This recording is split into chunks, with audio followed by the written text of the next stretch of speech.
back to another video. This is the right gear for the job part 2, and this is going to be on jig fishing, jigs and Texas rigs. These both are my setup for Texas rigs as well. And so I'm going to have 2 jig / Texas rig rods. So one of them, which you see here in a second, is going to be a heavier rod, a little bit longer, heavier line on it. The other one's going to be a little shorter and a little bit lighter, has a little lighter line on it. So we're going to start out with the heavy one. So the first one here, that is a great jig rod. This is a great jig rod for heavier jigs, but not too heavy. You can still fish like a 1/4 ounce jig on this if you wanted, but it really excels when you're fishing like 1/2 ounce. You can fish 3/8 too, but like 1/2 ounce to 1/2 ounce, 3/4 ounce, those heavier jigs. This is a great jig rod for that. This is, and it is a Dobyns 735C. And this rod here, I would recommend if you're looking to get a nice jig rod to flip and pitch. Like I said, like the heavier jigs, 3/8, 3/4 ounce jigs. Pitch them around heavy cover, around grass. Brush piles, stuff like that. This is a great rod for that, to flip and pitch. This actually right now has it's a 7'3" 5-power rod, and this rod actually works for frogging too. When I'm not using it for a jig rod, it actually is a good frogging rod. That's why right now it actually has braid on there, but we'll get to that in a minute. This thing, it's a really nice rod. Like I said, frogs and jigs, but this one's going to be, about jigs. 7'3", so it's a little bit longer. So if you, pitching to longer targets, or flipping, even if you were to flip a jig around a little bit, which you could do with this rod, it's got a pretty good backbone to it. And this one here has a braided line on it. As you can see, like I said, have braided line on there also because of frogs. I also can throw frogs on it, and so it's a little more versatile with braided line on there. But when I'm going to run for the line, I like to do with this rod 20-25 pound fluorocarbon or 50-pound braid. You can even go 65 like if you were going to frog, but 50-pound braid. And this is the water that's stained water, murkier water, heavier cover, heavy grass, lily pads. I'm going to be flipping around lily pads with it in these bigger jigs, brush, skipping back into brush, and, like a shallow water heavy cover, dirty shallow water heavy cover. The braided line is going to be just fine. Like I said, I like to use 50 for my braid most of the time. You can drop down with these jigs to like 30 pounds, but the 50, I know it's not going to break. For the reel, on this one, this is actually a 13 fishing, but the reel, you just want something with a little speed to it. So you can pick up line as that fish picks up your jig and runs towards you. You can pick up line and set the hook quick and be able to crank the fish out of cover.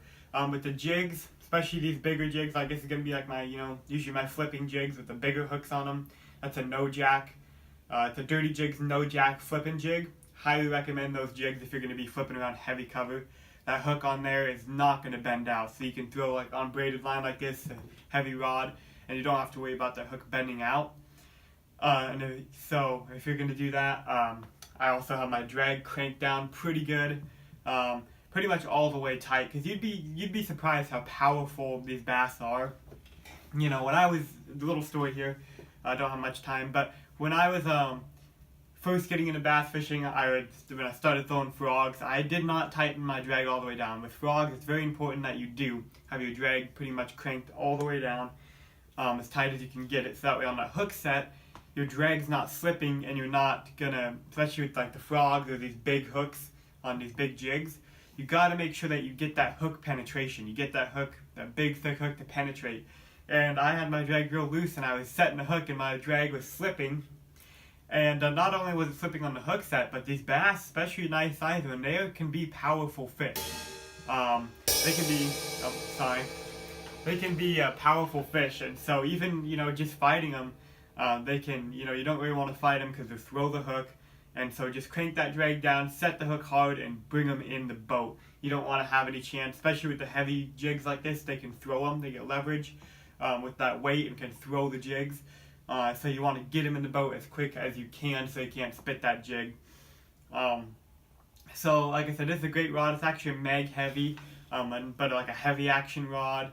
Medium heavy will work too, but for these bigger jigs, this rod right here I would totally recommend. That's a great setup, like I said, for your bigger jigs. Usually I fish my 3/8 to 3/4 is what I usually fish on it. Then the next jig rod, something a little lighter. This rod is a Dobyns 704, so it's shorter. So the other one was a 7'3", this is 7 foot. So it's shorter, it's a great rod. This is what I use for lighter flipping. Use lighter jigs on it, obviously use it for lighter flipping around lighter cover. And it's also my dock rod. It's great for throwing jigs and Texas rigs around the dock. The other rod, I forgot Texas rigs, but the other one's really good for flipping your bigger Texas rigs around brush and lily pads and stuff, dragging big Texas rigs around. This is good for the smaller jigs, 3/8 ounce, 3/4 ounce jigs, or not 3/4, sorry, 3/8 ounce, 1/4 ounce jigs. And same with Texas rigs, 1/4 ounce Texas rigs, 3/8 ounce Texas rigs, go down to like the 1/16 ounce Texas rigs.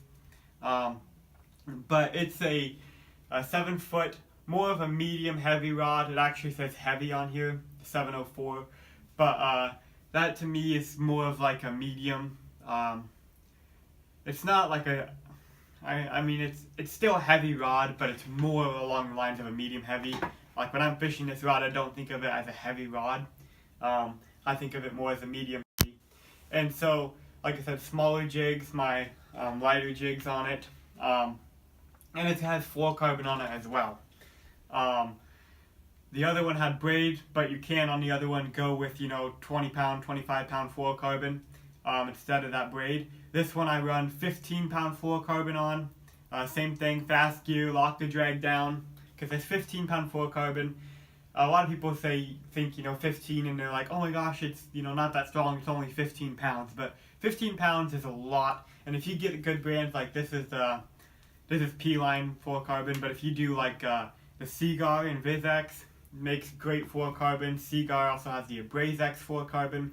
That's really my favorite brand is the Seaguar. I use a lot of the Seaguar in Vizex, which is basically invisible, and 15 pound. And this rod, like I said, is a little shorter. It's more of like a medium heavy, a little bit on the heavier side of a medium heavy, but to me it feels more like a medium heavy when I'm fishing it, like a heavier medium heavy. That's probably confusing, but it's a great rod. Like I said, the shorter rod is great for skipping around docks. It's great skipping, and pitching up Texas rigs around docks, because it's that shorter length. You won't, have any trouble when you're trying to skip down low to the water. Sometimes with that longer rod, if you try to skip down low, you hit your tip on the water. Or, it's when you're in tight quarters, you just can't, up close pitching, you just can't get, it's harder to do it with that longer rod. So when you're close, up close, this is a great rod.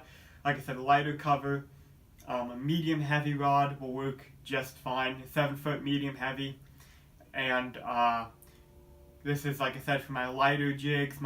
This is one of my favorite jigs on there, the Ike's mini flip jig. That's a really, really cool jig on there.